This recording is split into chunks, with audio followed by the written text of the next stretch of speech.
Evet sevgili dostlarım, kıymetli takipçilerim, yurt içinden yurt dışından beni takip eden kalbi güzel tüm dostlara kocaman bir hoş geldiniz demek istiyorum. Özellikle bugün kanalıma ilk kez gelen, beni ve yeni keşfeden sevgili izleyicilerim, sizler de ayrıca hoş geldiniz. Şimdi fincanınızı birlikte açalım. Fincanımızda ve tapağımızda gördüğümüz sembolleri tek tek yorumlayalım. Bakalım bugün karşımıza hangi mesajlar çıkacak. Unutmayın dostlarım, bu yorumlar eğlence ve keyif amaçlıdır. Siz de fincanınızda gördüğünüz sembolleri yorumlarınızda benimle paylaşabilirsiniz. Hazırsanız fazla bekletmeden başlayalım. Fincanınızı açıyorum. Niyetlerinizi alın sevgili dostlarım. Hayırlı olsun diyelim.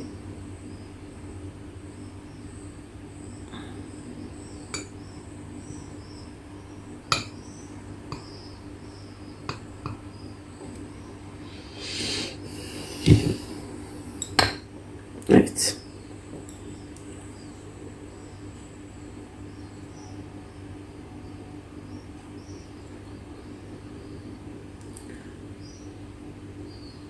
Şimdi size bunları tek tek yorumlayacağım. Güzel figürlerimiz, güçlü figürler oluşmuş aynı zamanda.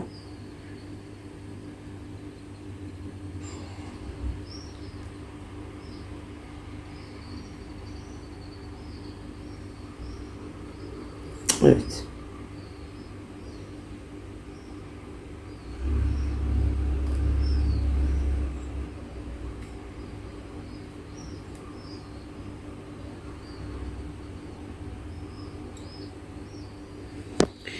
Şimdi burada fincanın dip kısmıyla başlamak istiyorum.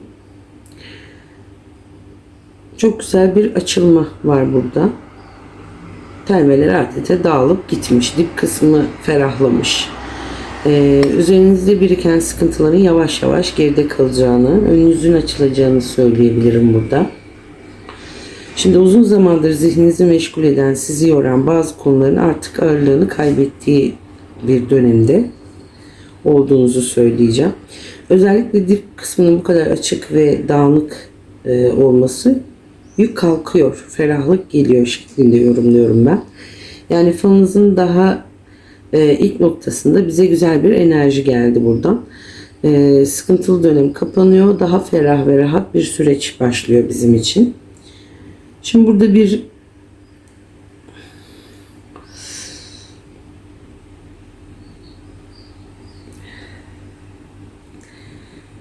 üst kısmına başlayacağım canlarım. Şimdi burada bir asma köprü görüyorum ben. Bir ucunda bir kişi, diğer ucunda başka bir kişi var. İki kişi birbirinden uzakta ama birbirine doğru dönük. Yani burada dikkatimi çeken nokta, her ikisinin de elinde birer yılan var arkadaşlar. İki tarafta elindeki yılanı karşısındaki kişiye gösteriyor sanki. Yani burada karşılıklı bir durum, karşılıklı bir tavır ve birbirine verilen bir mesaj diyorum ben bunu. Bu görüntü bana iki kişi arasında güven meselesi, saklı kalan bazı konular veya birbirine karşı tepkinli davranma enerjisini veriyor. Sanki iki tarafta elinde bir koz tutuyor ve ben de senin ne yaptığını biliyorum dercesine birbirine karşı duruyor. Şimdi asma köprü çok anlamlı. Çünkü iki kişinin arasında bir bağlantı var. Ama bu bağlantı çok sağlam ve rahat bir zeminde değil. Aralarında mesafe, kararsızlık ve aşılması gereken bir konu var arkadaşlar. Şimdi köprünün iki tarafı birbirine bağlı olduğu için bu tamamen kopmuş bir iletişimden ziyade yeniden karşı karşıya gelme, konuşma veya konunun açığa çıkması ihtimalini gösteriyor. İki tarafında da söyleyemediği bir şey var ve bu konu artık daha fazla gizli kalmayabilir canlarım. Şimdi burada sol taraftaki kişi görüyorsunuz. Aynı zamanda eğilmiş kaynayan bir kazan var burada. Kaynamakta olan bir görüntü. Bakın üzerinden dumanları çıkıyor. Bu kaynayan kazan bana arkadaşlar o kişinin tarafında bir konunun içten içe büyüdüğünü, hareketlendiğini ve artık taşma noktasına geldiğini düşündürüyor. Sanki uzun zamandır içinde biriktirilen sözler, düşünceler veya çözülmeyi bekleyen bir mesele var. Özellikle kazanın kaynağı olması durgunluğun sona erdiğini ve bir hareketlenme yaşanacağına işaret. Bir konuşma, yüzleşme ya da beklenen bir gelişme gündeme gelecek. Şimdi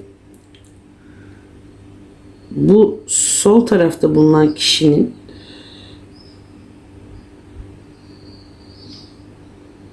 enerji oldukça yoğun arkadaşlar. İçeride kaynayan bir mesele var dedim. Bunun artık dışarıya yansıması çok yakın gibi görünüyor.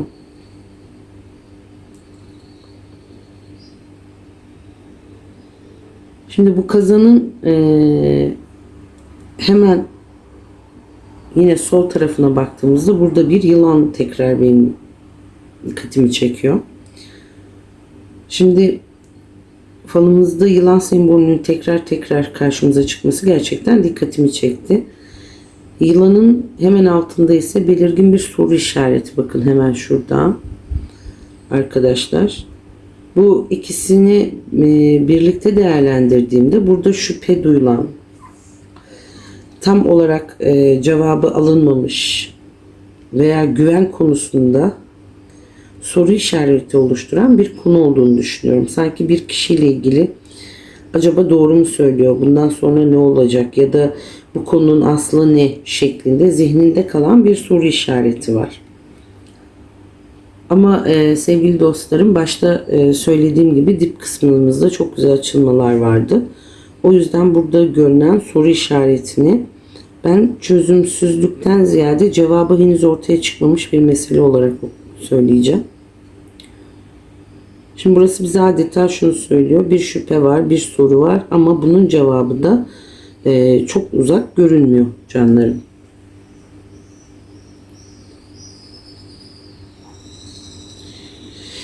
Evet. Gelelim buraya. Burada hemen şu kısımda arkadaşlar bakın. Burada bir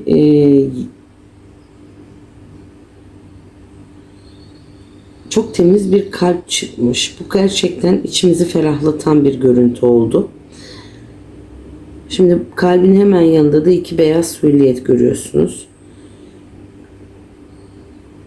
Sanki kollarını açmış, diğer kişiyi sarmalamaya, korumaya çalışıyor. Burada bir kadın, bir erkek enerjisi de hissediyorum. Bu görüntü bana az önce gördüğümüz şüphelerin ve soru işaretlerinin arkasında aslında temiz bir duygu ve güçlü bir bağ olduğunu söylüyor. Birbirine karşı duygusu olan iki kişinin yeniden yakınlaşması, birbirini anlaması veya aradaki bir mesafenin kapanması söz konusu. Özellikle kollarını açıp diğer kişiyi gel der gibi sarmalayan bir sarılacak bir görüntü olması koruma, sahiplenme, destek olma, barışma isteğini çağrıştırıyor. Çok güzel bir mesaj var arkadaşlar. Şüphelerin arkasından temiz bir kalp çıkmış. Sanki kafaları karıştıran bir konu konuşulacak ve sonunda duygular daha net bir şekilde ortaya çıkacak. Bakın erkeğin hemen arkasında şurada bir sürü gözler mevcut canlarım, görüyor musunuz? Bakın bir sürü göz var. Şimdi bu gözler bana bu iki kişiyle ilgili çevrede merak eden, izleyen veya konuşan insanların olabileceğini düşündürüyor. Yani bir ilişki ya da bir kişinin arasındaki konu yalnızca ikisinin arasında kalmamış gibi. Şimdi hemen üst tarafında bir A harfi benim şurada dikkatimi çekti arkadaşlar. Bu harf bu kadın ve erkekle bağlantılı, bir kişinin ismin içinde baş harfi olabilir ya da önemli bir isim veya konunun işareti olarak karşımıza çıkabilir. Şimdi bu A harfinin hemen yanında ise 2 tane yüzük görüyorum. Birbiriyle bağlantılı bu. Bakın biri taşlı, diğeri düz. Normal bir yüzük bu. Bu yüzüğün birbirine bağlı olması bana bağlılık, ciddi bir konuşma, bir söz veya iki kişinin arasındaki bağın güçlenmesi enerjisini verdi. Ve bunların hemen üzerinde kanatlarını açmış bir kuş var. Bakın görüyorsunuz. Kuş güzel haberleri, mesajı ve hareketi çağrıştırıyor. Kanatların açık olması da bana özgürleşme, bir haberin gelmesi ve önün açılması şeklinde bir enerji verdi. Şimdi bütün bu sembolleri yan yana koyduğumda sevgili dostlarım, gözler, A harfi, birbirine bağlı iki yüzük, kanatlarını açmış kuş. Burada çevrenin dikkatini çeken bir kadın, bir erkek bağlantısı ve bu bağlantıyla ilgili önemli bir haber veya gelişme görüyorum arkadaşlar. Sanki beklenen bir konuşma yapılıyor ve bunun ardından iki kişi arasındaki bağın nereye gideceği daha da netleşiyor sevgili dostlar.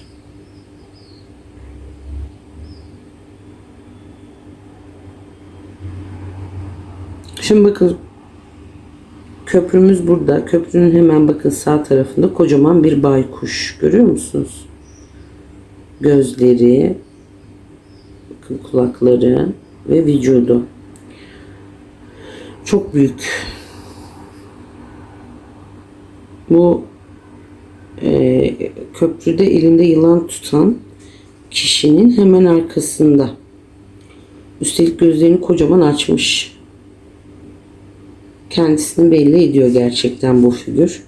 Baykuş sembolü burada bana dikkat, sezgi ve bir gerçeğin farkına varılması enerjisini veriyor. Sanki bu kişi çevresinde olup bitenleri çok dikkatli gözlemliyor ve bazı şeyleri herkesten önce fark ediyor. Özellikle biraz önce gördüğümüz figürlerle birlikte, yani yılan ve soru işaretiyle düşündüğümde burada gizli kalmış veya tam olarak anlaşılmamış bir konunun üzerine dikkatle gidileceğini hissediyorum. Yani bir de baykuşun gözlerinin bu kadar büyük olması çok önemli arkadaşlar. Bu bana adeta gözlerini aç, her şeyi dikkatle gör mesajını veriyor. Yani burada bir kişi, bir olay ya da bir ilişki hakkında gerçeği fark ettirecek bir gelişme olabilir. Baykuş da bize bunun kolay kolay gözden kaçmayacağını söylüyor gibi arkadaşlar burada. Bakalım tabağımıza gelelim. Şimdi tabağımızda bakın burada bir tepe var arkadaşlar, görüyor musunuz? Tabağımızda bir tepe oluşmuş.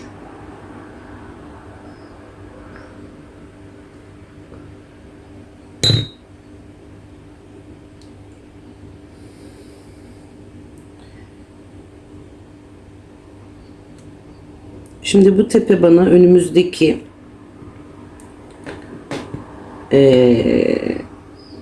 belirgin bir yükselti bu.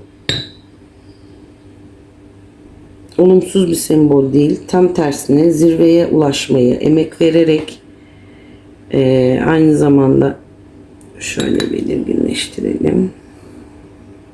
Evet.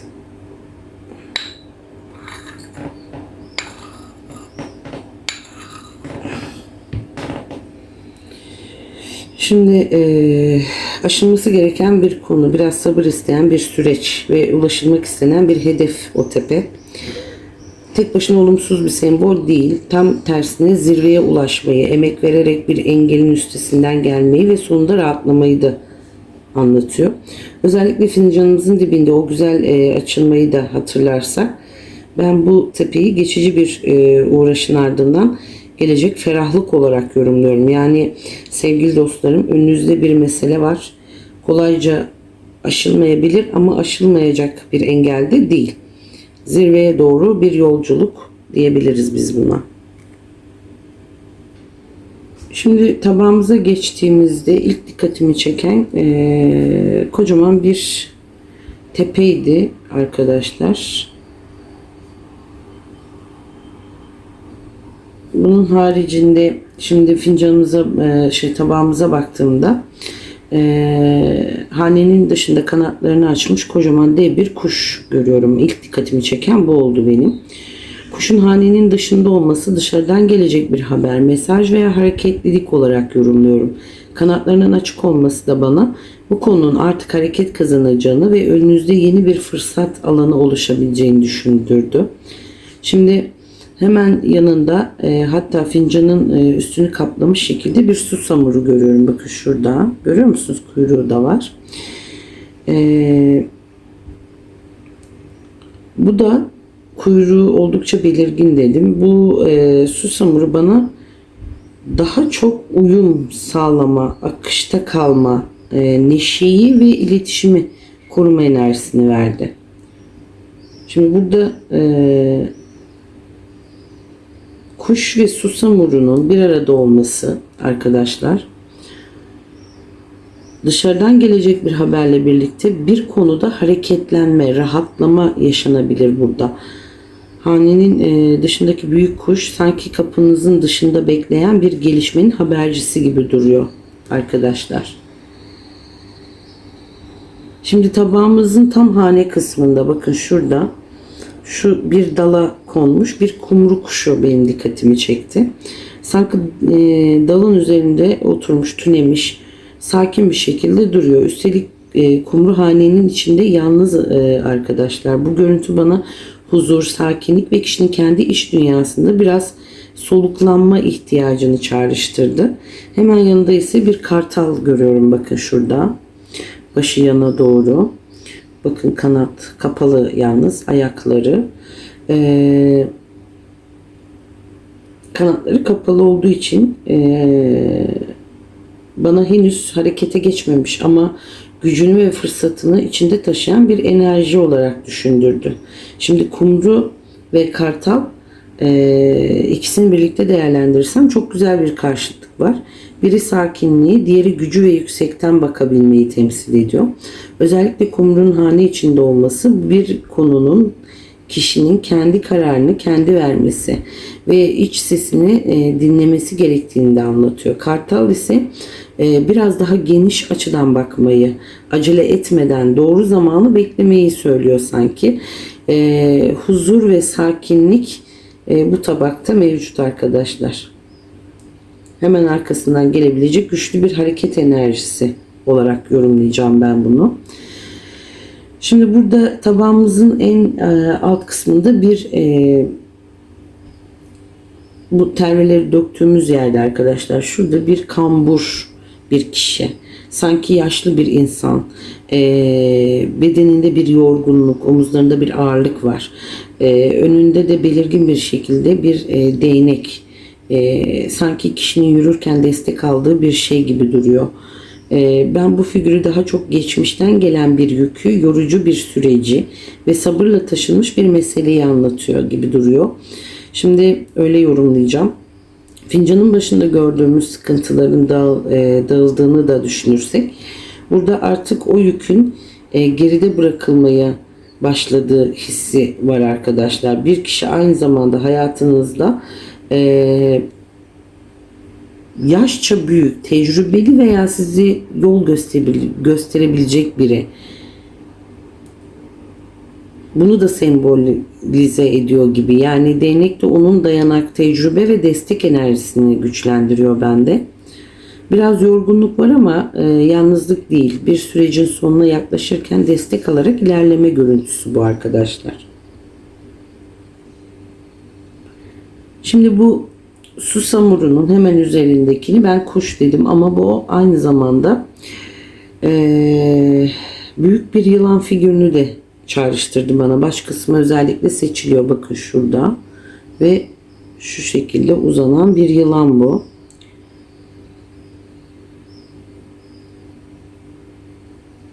Ya biliyorsunuz bakın falımızda yılan çok hakimdi. Ve birkaç kez karşımıza çıktı. Bunun ben temkinli olunması gereken bir konu. Sezgilerinize güvenmeniz ve her duyduğunuz, her duyduğu her şeye hemen inanmamanız şeklinde yorumlayacağım. Üstelik yılanın susamurunun üzerinde bulunması daha çok gördüğünüz haber ve hareketlilik sembollerinin yanında gelecek bir gelişmeye karşı biraz dikkatli yaklaşılması gerektiğini düşündürdü bana. Şimdi fincanımızın dip kısmındaki o açıklık, unutmuyorum onu. Yani burada kötü bir şey olacak demekten ziyade bir konuda gözünüzü açık tutun. Detayları iyi görün. Mesajı daha güçlü geldi bana. Çünkü baykuş da çıktı arkadaşlar, biliyorsunuz. Evet arkadaşlar, bugünkü falımız da bu kadardı. Bu arada fincanımızın dışına kadar taşan, bakın, bir sürü kısmetler de var.